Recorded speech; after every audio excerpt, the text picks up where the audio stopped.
Good morning, friends, and welcome to Take Two for this Tuesday, the 16th of April, 2019. I'm Jeannie, and I'm so glad to be with you. Did you get your taxes done? I certainly hope so. Aren't we glad that's all behind us now? For those of you getting refunds, woohoo! I hope you get them soon, and that you spend your money wisely. Well, today I'd like to tell you a little story. It started many years ago when my husband and I went on a mission trip to a third world country. Now, we were going to this country to serve. We were with a team of about 35 people, about half men, half women, some single, some married. But we were all there for about 7 or 8 weeks, and we were going to do various different things to serve the people of this small little village in this third world country. We were building a classroom, we were leading a Bible study, we were doing all sorts of things to help. We were helping them with their agriculture, a number of different things in this small little village in this third world nation. Well, while we were working there, we were in advance, we were kind of prepped on that only a handful of people had been there outside of their own folks ever.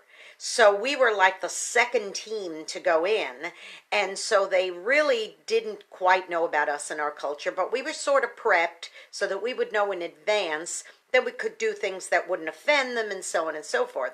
And one thing we learned was in this particular little village that the females on our team were never supposed to wear any kind of makeup.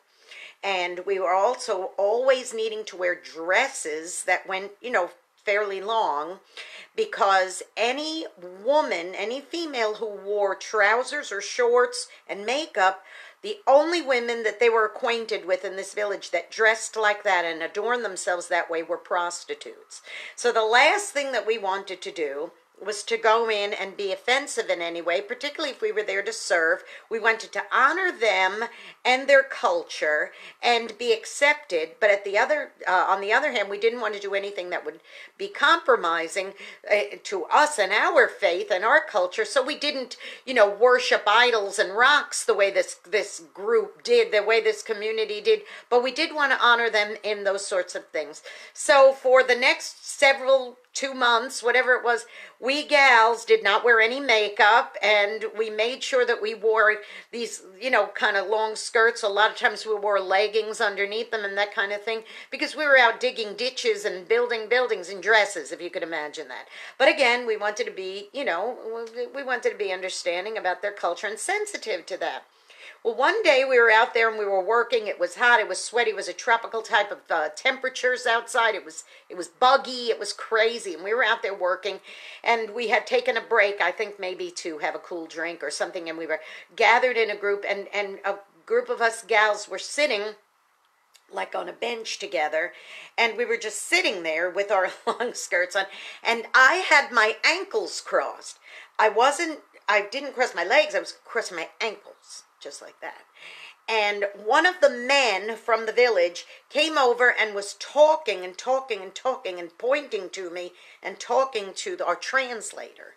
So he was nodding, and he came over to me. He said, "Jeannie, can you come over here for a minute?" And I said, "Sure." So I went over to the translator, and he said these words to me. He said that you need to uncross your ankles. And I said, "Really?" And I said, "Why?" Ankles, not my legs, my ankles. And he said, and this much skin was showing on my calf, okay? He said, these were his exact words that he translated to me. And I was like, "Are you serious?" He said, "Well, because you're sitting there in a provocative manner, crossing your ankles like that, crossing your legs. Therefore, if any of the men of the village get aroused by you sitting there in a provocative manner and they go rape somebody, it will be your fault." I mean, I was flabbergasted. The New York rose up in me, and I was about to say, "Are you out of your mind?" But of course, I just undid my ankles, and I didn't sit that way again. But I was blown away by this. Now, what's the point of my story? The point of my story is this. You may say, oh my goodness, how on earth, if they behaved badly like that and they went and did a thing like that, how could that possibly be your fault? We would never ever blame victims like that in our country and in our culture. But guess what? We do. We do. Now, of course, maybe not to that extreme, but there are many, many cases where we blame the victims of the crime, the victims of the sin, but we are never, ever responsible for other people's actions like that. You know, actions to crimes are often, oh, well, you know, this would never happen to me. If I had been, you know, if that had been me, it never would have happened. I could have prevented that crime. But you know, we blame the victims too often. We are harsh. We'll say, oh, well, they allowed it to happen. And think about this for a minute. How many times have you heard somebody in this day and age, in this progressive day and age we're living in, say something stupid like when they've heard that a woman got raped or a woman got attacked or assaulted, say, she was asking for it. Well, if she didn't dress that way, then it wouldn't have happened. Or, you know, she's so flamboyant and this and that, or those children are misbehaved. They should get their butt whipped every once in a while. You hear things like that and you just go, now, I'm not saying discipline and all that, and I'm not saying that. I'm saying where out and out victimization is what I'm talking about, where you're beating people or you're shooting people or you're raping people.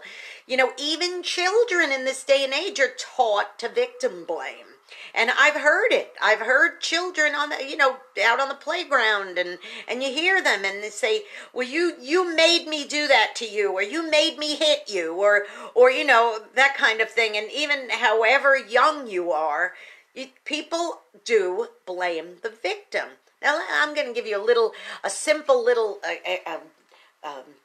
example here. Okay, isn't she sweet? Okay, this is my little gal right over here. Now, she's standing right here, not doing much, and I came over with this baseball bat, and I said, hey, you! Ah! And I went to hit her on the head. Now, she's a victim. She's about to get bashed on the head with a baseball bat. Now, whose fault is it? I think it's my fault, because I'm taking a baseball bat and I'm bashing her with it. Well, some people might say, well, if she wasn't standing there, she wouldn't gotten hit with a baseball bat. Now, of course, that's so rudimentary and so simple. Anybody with a brain knows it's not her fault that I came over with a baseball bat and hit her on the head. But people do that in their daily lives with simple things. You know, here's what I say to you. You know, a lot of people out there, most people are good people out there, but there are bad things that happen to good people. So we have to remember, don't blame the victim. Bless the victim. Show empathy. Show love. Show support. Be there for them. People are going to have bad things happen to them. People are going to have total strangers come up for no reason and hit them with a baseball bat. It is going to happen. Now, it's not right, but you can't blame the victim. You have to have understanding, and you have to be there in a place in your life where you say, you know what? I'm going to look at this situation very carefully, and I am going to do nothing but pour and heap blessings on the person who's been the victim in this situation. Let me read you Webster's definition of the word victim and see if you know anybody who has fallen in this category, or maybe it's even you and you've been blaming yourself for things that have happened in your life. Listen to this. Definition of victim: one who is acted on and usually adversely affected by a force or agent or a person. One who is injured, destroyed, or even sacrificed. One who's subjected to oppression, hardship, or mistreatment. Someone who may have been tricked or duped. Yes, definitely, that's a victim. You know, have you ever been abused as a child, or as a wife, or as a husband, or as a student, or as a co-worker? Have you been harassed and abused, and you blame yourself? Well, if I'd been a little nicer, if I had behaved better, my father wouldn't have beaten me with that baseball bat. If I had been a better wife, my husband wouldn't have been so cruel to me. If I'd been a better employee, then maybe I wouldn't have been verbally abused by my boss in front of all my coworkers. You know, stop and think about it. You know, you may make some bad choices. You may have some, poor judgment in some things in your life, but that does not give anybody permission to do those kinds of things to you. Whether it's verbal, whether it's physical, whether it's just being downright cruel. No. So don't be a victim. Don't let yourself don't bash yourself, okay? Bless yourself, okay? And bless others. Be there for them. Give that measure of empathy and love and support. And don't bash. Don't blame. Just bless. Hey, go be a blessing to somebody today. Hey, that's a good way. Just go be a blessing. You might end up being the only one who is, especially someone, if you know, who's been a victim. Go be a blessing to them. Don't forget to subscribe to my YouTube channel, Jeanne Sigler, JeanneSigler. Hit that subscribe button.